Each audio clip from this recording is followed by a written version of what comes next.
Welcome back, focus learners. Okay, let's dive into this. Today, we're trying something a little different, and honestly, it's incredibly fascinating. We're dedicating this entire explainer to a forensic micro-level analysis of just one single, highly concentrated sentence, and it comes directly from a US AINSCOM document regarding something known as gateway training.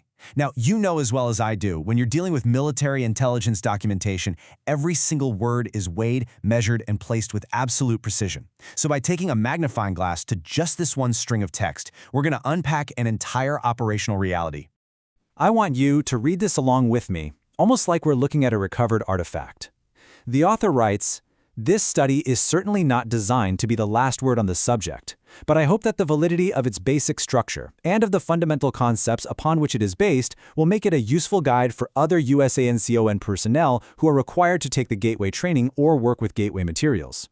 Just sit with that for a second. On the surface, sure, it sounds like your standard bureaucratic preamble, but beneath that surface, it's this complex web of humility, absolute theoretical confidence, and strict operational directives. Section 1. A disclaimer of finality. Let's break this down piece by piece, starting with the very first phase of our microanalysis, focusing on the author's incredibly specific choice of opening words. Let's isolate this very first fragment, certainly not designed to be the last word on the subject. Think about the context we're in here. This is a document generated inside USINSCOM, the United States Army Intelligence and Security Command. Typically, intelligence briefings are definitive, right? They project authority. They deal in hard facts, final conclusions, the whole shebang. Yet our author opens the study with a distinct, almost philosophical disclaimer. It immediately prompts us to wonder, why? What exactly is this gateway subject matter that totally defies a final authoritative word? The author is acknowledging, right out of the gate, that the topic is either way too vast, too rapidly evolving, or maybe too highly experiential to be perfectly captured in just one single report. Now, what's really interesting about this juxtaposition is the thematic duality happening in the exact same breath.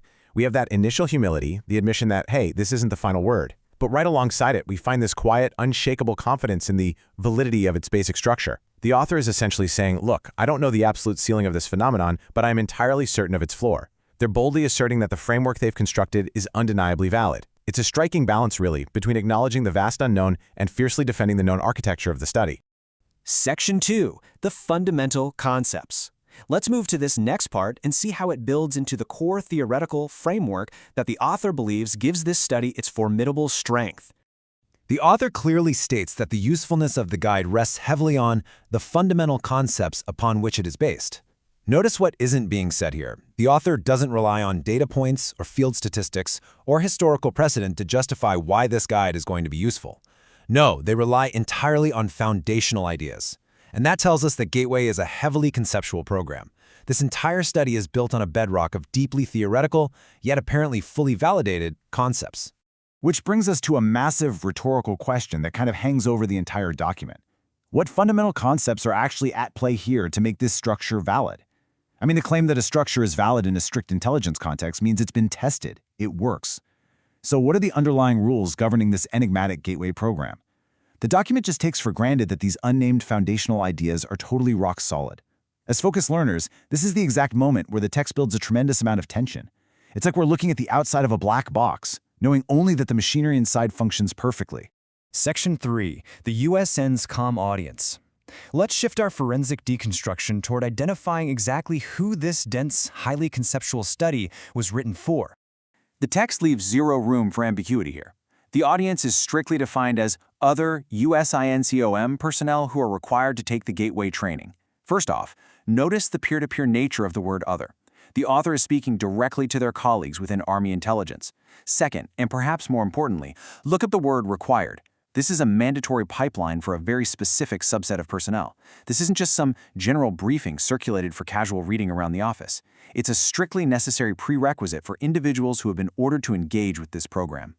And yet, despite all the heavy structural and conceptual language used at the beginning of the sentence, we arrive at this incredibly grounded, simple phrase.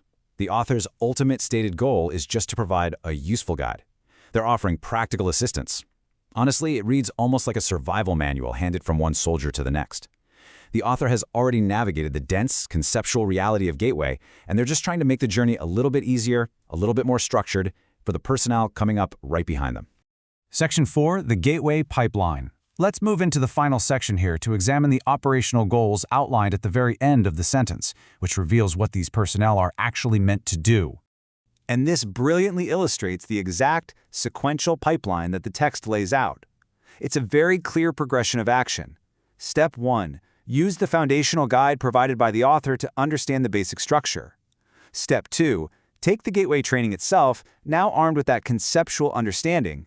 Step 3. Work with Gateway materials. It's a really fascinating evolution, going straight from theory to training to active, practical application. So the crucial point is, what exactly happens in Step 3? The text explicitly states that personnel will work with Gateway materials. I want you to chew on this lingering unknown for a second. The use of the word materials, a plural noun, heavily implies physical or perhaps complex informational assets that go beyond just the training itself. It means Gateway isn't just some seminar you sit through, and it isn't just an internal mental exercise. It produces or requires tangible assets that need to be actively worked with. That changes the entire scope of what Gateway is, moving it from a passive training module right into an active operational toolkit. Which brings us to our conclusion. By deconstructing just one single sentence, we've uncovered a pretty remarkable story. We have an author perfectly balancing humility with unshakable confidence in a theoretical structure. We have intelligence personnel being explicitly mandated to navigate a highly conceptual training program. And we have the tantalizing mention of operational materials. The enduring mystery of the Gateway program's fundamental concepts absolutely remains, but based on this single, meticulously crafted sentence, we have to ask ourselves one final, compelling question. What exactly were these USANSCOM personnel about to learn, and what reality were these materials about to open up for them? Thank you for exploring this with me today, and as always, keep questioning the details.